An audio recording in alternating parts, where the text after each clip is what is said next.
ఓం శాంతి. ఇప్పుడు మనం చాలా పరిశీలించారు. ఇప్పుడు మనం ఏం చేస్తామంటే మనకి చాలా మటుకు విషయాలు జనరల్గా మనం ఆలోచించుకుంటే మనం ప్రతి విషయంలోనూ కూడా భగవంతుని నామస్మరణ ఎక్కడో దగ్గర వస్తూ ఉండాలి. ఎందుకంటే మనం భగవంతుని నామస్మరణ చాలా తక్కువ చేస్తాం.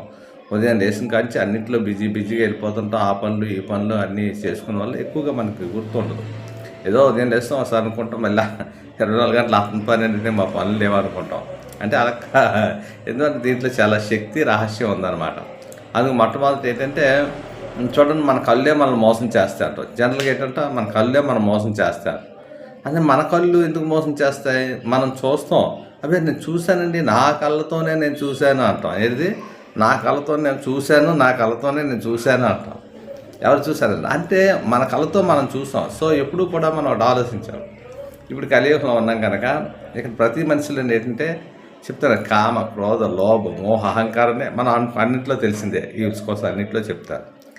ఏంటంటే మన మీద డామినేట్ చేసి మనం చూడవలసింది అది వచ్చి చూసేస్తుంది. అది మనకు తెలియదు మాట.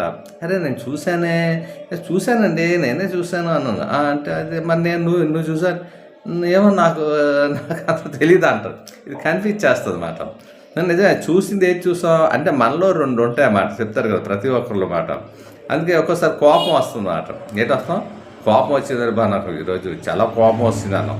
అంటే కోపం వచ్చిందంటే ఏంటంటాం, అది ఎక్కడుంది, మనలో లేదు, వచ్చింది అంటాం. అంటే ఎక్కడి నుంచి వచ్చింది, బయట నుంచి వచ్చింది అంటాం.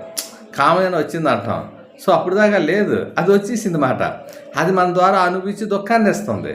అందుకే దుఃఖం లేని కర్మ ఎలా చేయాలో తండ్రి పరమాత్మ చెప్తున్నాడు. అలాగనమాట అహంకారం వచ్చేస్తుంది. అప్పుడు దా బాగా అంటాడు, చేస్తాడు అంతనా. ఎవరైనా నలుగుతో మాట్లాడతాడు. అక్కడికి అపోజిషన్ ఫ్రెండ్ వచ్చినట్టే ఆడి దగ్గర మనసా కలిగి మనమేటి ఇదాన్ని ఒక కాల్ వేసి ఎలా కూర్చుంటాడు అన్నమాట. అప్పుడే తెలిసిపోద్ది అన్నమాట. వాళ్ళకి తెలిసిపోద్ది, ఇది నన్ను చూసే కదా ఇప్పుడు దాకా ఎలా ఉన్నాడని. సో ఇవన్నీ ఏంటంటే మనకు తెలియకుండా ఇంటర్నెట్ వాడు అంటారు. అంటే అంతర్ముఖి, బాహర్ముఖి అంటారు. అంటే ఆంతరికంగా ఏంటవుతుందంటే ఇది మనతో ఫైట్ చేస్తుంటారు. మనం ఫైట్ చేసినట్టు మనకు తెలియదు.